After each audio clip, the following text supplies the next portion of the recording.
Hello and welcome to Daily Records. I am Tommy Burton, and today we are going to be talking about this Record Store Day release, the 4 LP set 50th anniversary edition of the Byrds, Sweetheart of the Rodeo.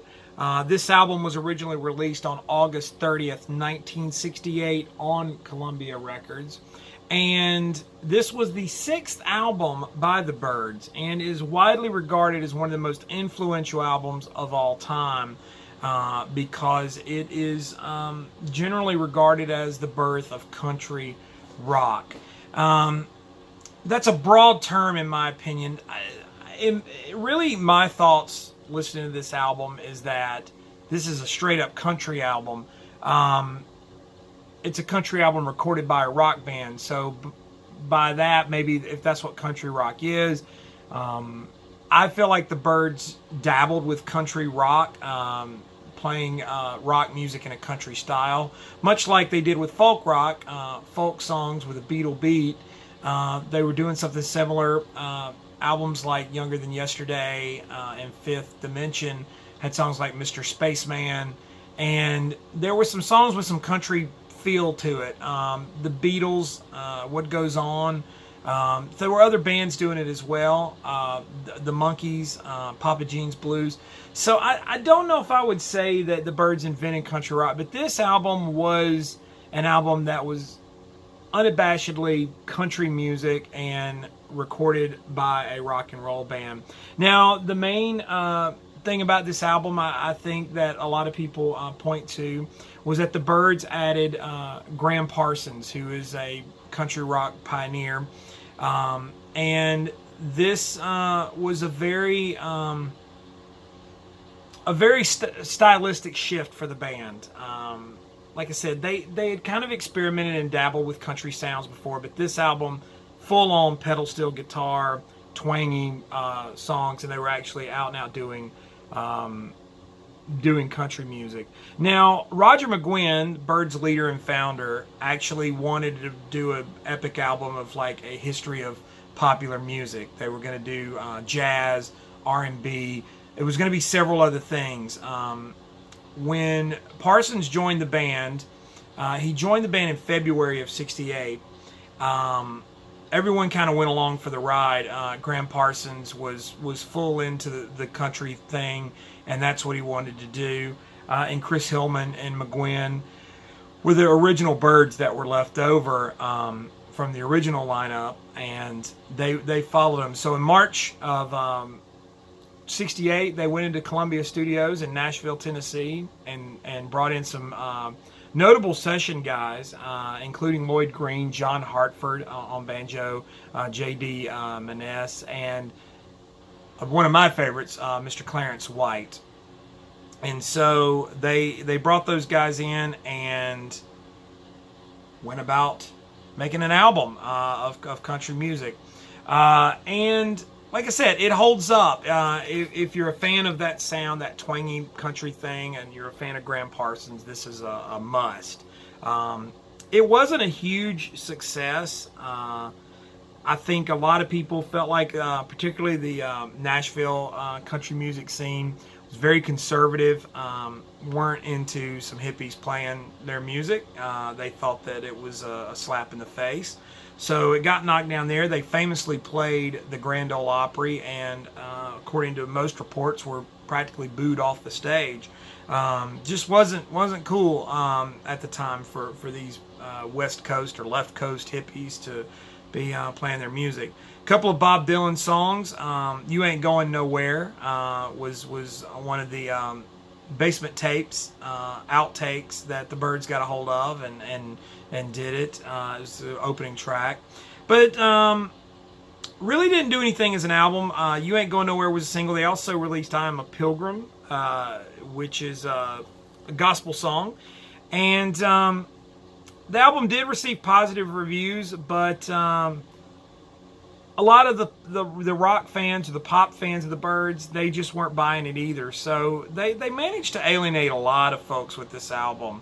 But it has, like most things that are rejected on release, it has gone on to achieve a more epic status in the grand scheme of things. Now, Parsons was gone by the end of the year. He was only a Byrd for 8 months, which is interesting because it's a very influential time.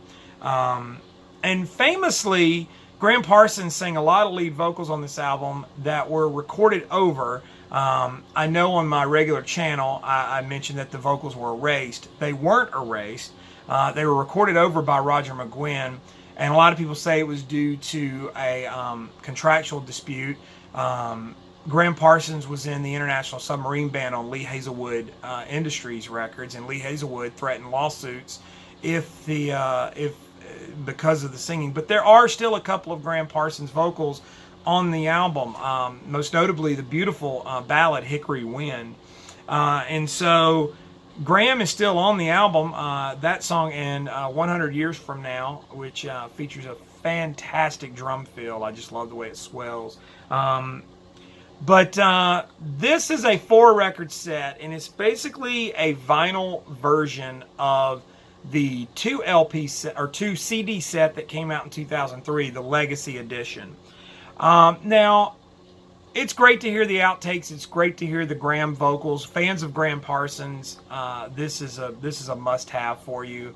I feel like my only complaint about this particular set, for it to be a 50th anniversary release and all of that, I feel like Sony really cheaped out on it. It's an expensive set. A lot of people skipped it on Record Store Day because of the price tag, and I understand. I did not have this album on vinyl at all in any form, so I justified it.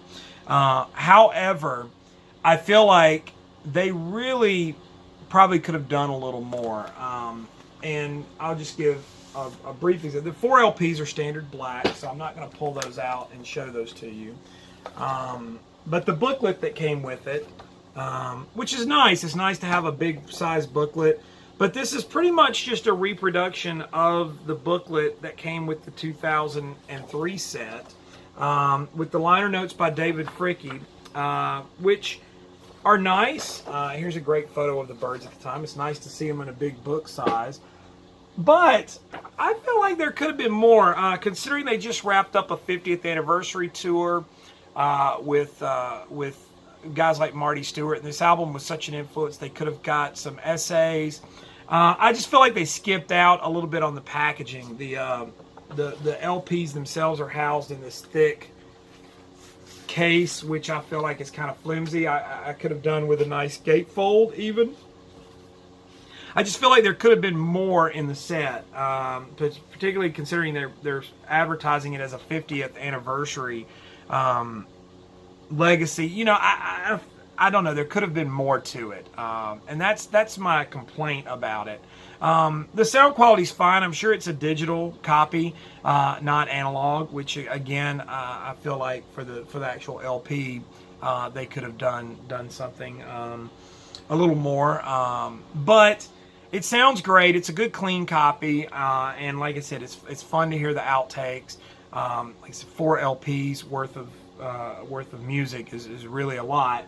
Another complaint is even in the liner notes, if you read them, Lee Hazelwood's name is misspelled in the first couple pages. Within on the last page, it's spelled correctly. So in the same write-up, there's 2 different spellings of Lee Hazelwood's name. Stuff like that feels like it's kind of done on the cheap, and so that's a complaint for me. But as an album, as a record, it is what it is. It's Byrds' Sweetheart of the Rodeo, one of the great albums of all time. I know I'm going long today, and I apologize, but I figure for 4 LPs, talk a little more. But that's today's Daily Records. What do you think? Comment down below. Give the thumbs up. Like, subscribe.